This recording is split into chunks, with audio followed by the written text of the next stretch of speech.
Hello everyone and welcome to another episode of Clean Up Your Diet, brought to you by Blue Phoenix Fitness. I am your host, Cameron Makarchuk, and today we're talking about why there's one type of food, one macronutrient that you should be really focused on if long-term sustainable weight loss is your goal. And it's probably not the one that you're thinking of.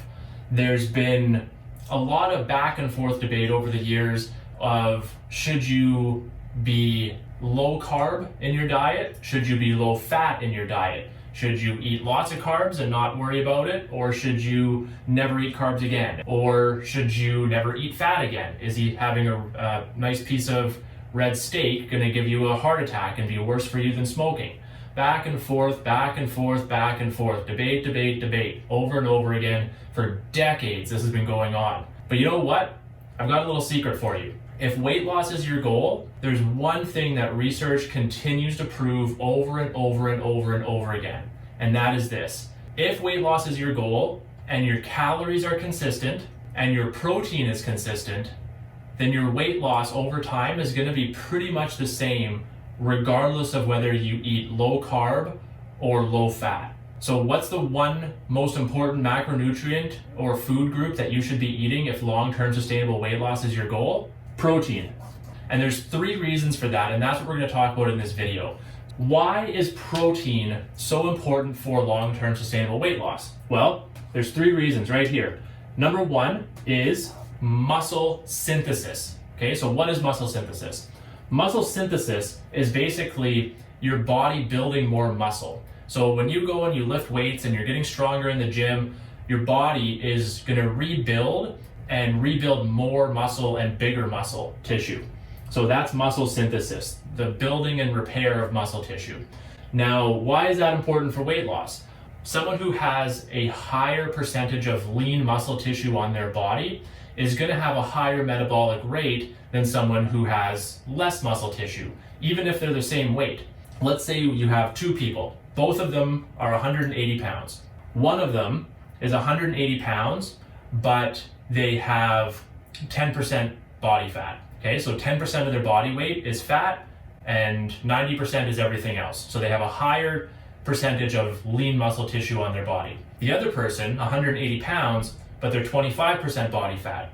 That person has more body fat and less muscle than this person over here. So this person over here with more muscle is going to have a higher metabolic rate than this person over here with less muscle, just because of the composition of their body.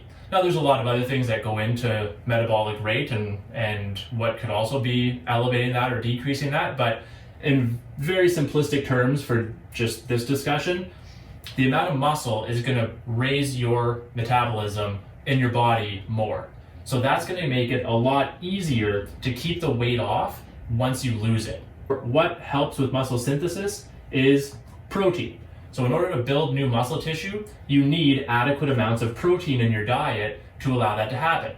Number 2, satiety.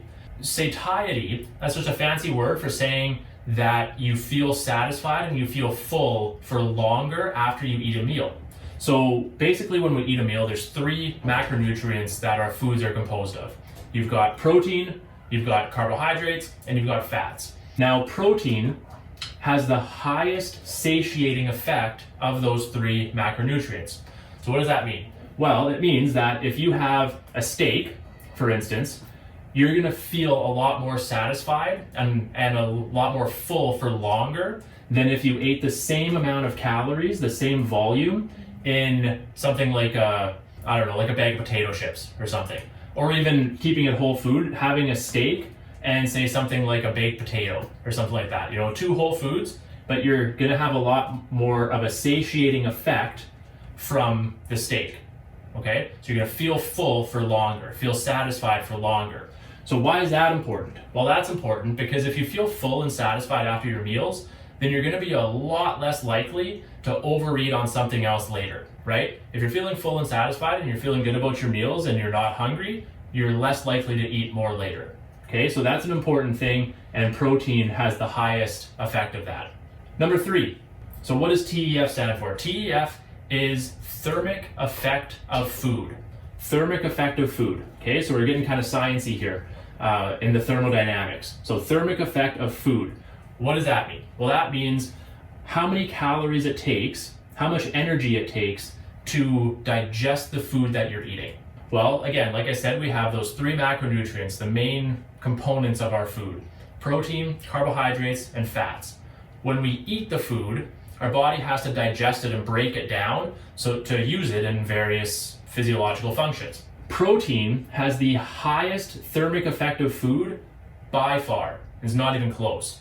So what that means is that it actually takes more energy, it takes more calories just to digest protein when you eat it than it does for carbohydrates or fats.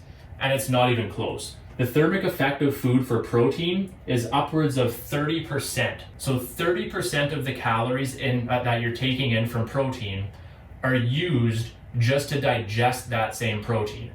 Okay, so you're literally burning calories as you're eating that protein-rich food. Now, how does that compare to the other ones? Carbohydrates are approximately 10%. Now, this is rough numbers. It can be, I think it's between about 8 to 12%, but 8 to 12% for carbohydrates. Looking down at fat, it gets even lower. So fat is actually only 3 to 5% of the calories that you take in from fat are used to digest it. As you can see, it's not even close. So why is that important?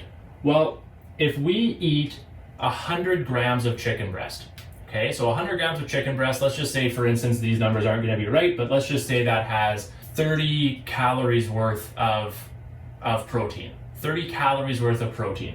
30% of those calories are actually going to be used just to break down the protein molecules. Whereas if we had 30 calories of carbohydrates, we're only going to use 10% of those to break down. We're only burning 10% in the digestion process. And if we take in 30 calories of fat, only 3 to 5% of that is going to be used in the digestion process.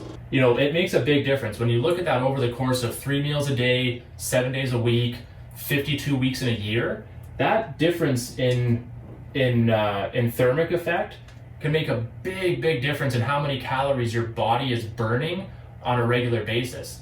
Okay, and we all know that in order to lose weight, you need to be in a calorie deficit somehow. Well, this is one way to do it. This is actually a way to achieve a calorie deficit without actually changing how much food you're eating. If you were to eat the same amount of food, say you had 2,000 calories in a day, okay, you're eating 2,000 calories a day. If you were just to switch from a heavy carbohydrate diet and just swap some of those carbohydrate-rich foods for protein-rich foods, you would actually be closer to achieving a calorie deficit just because of the thermic effect of food from those protein-rich foods. So it's actually like magic. It's actually like magic. When you start to switch your foods around like that, it doesn't, that's one variable that you can adjust to create that calorie deficit without even really restricting your food or trying to eat less. It's pretty cool. So yeah, 1, 2, 3, we've got muscle synthesis, we have satiety, and we've got the thermic effect of food, which is a big one. So let me know what you thought about that video. If you got something out of it, go ahead and click that like button right below. And I want to know what your biggest takeaway from this video was. Drop that in the comments below. And if you have any questions, definitely let me know. I love hearing from you guys. And as always, if you haven't subscribed, make sure you subscribe. I'm not sure why you haven't done that yet. Click on that red button below, or just click this button right above my head right here. Or if you enjoyed this video, you can also go and check out this one over here, which I think you'll really enjoy too. All right, that's it for today, and I'll see you in the next one.